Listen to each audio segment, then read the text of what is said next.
Gentleman is recognized for 4.5 minutes. I thank the gentlewoman for yielding. And Mr. Speaker, I got to tell you, I feel like I'm living in an alternative reality right now.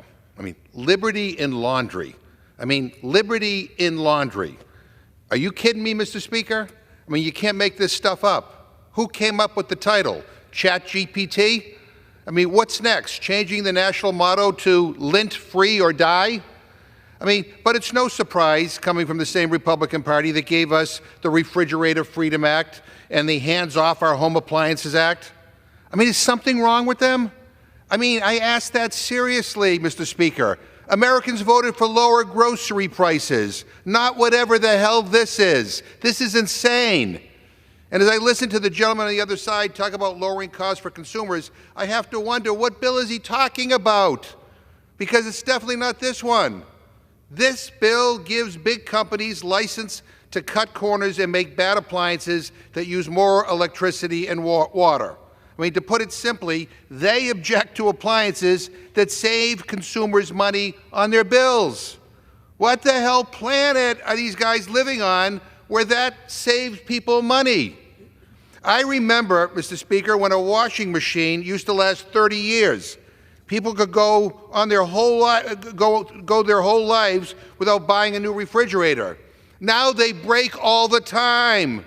And why is that? It's because these big, huge companies cut corners, and because my Republican friends are letting them do it right here and right now.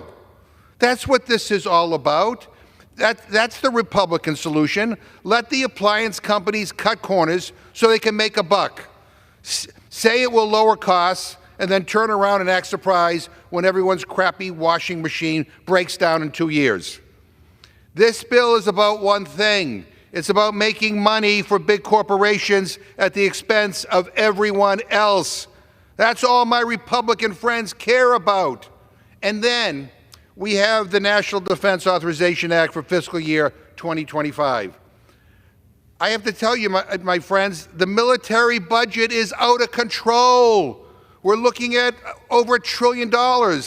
Does anyone here realize how much money that is? And on an agency that cannot even pass an audit. Not once in 33 years has the DOD been able to pass an audit.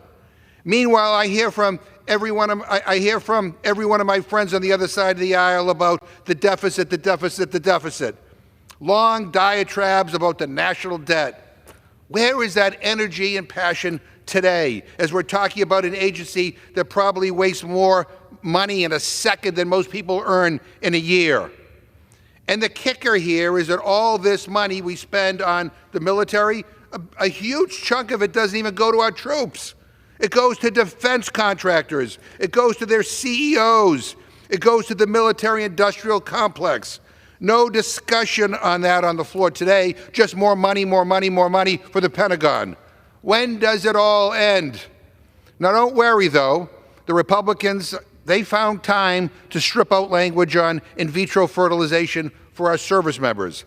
They found a way to deny people IVF because of their extreme views on everything under the sun. Women's rights, family rights, you name it, they're against it.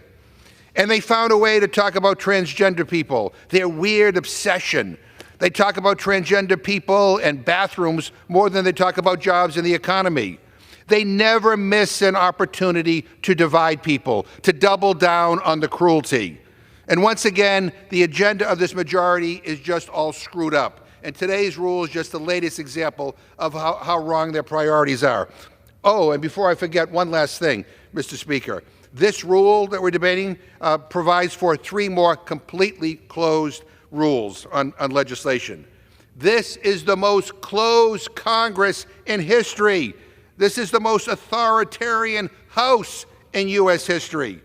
My colleagues are making Putin proud, but I'll tell you this, it's lousy for democracy. I yield back my time. Gentleman.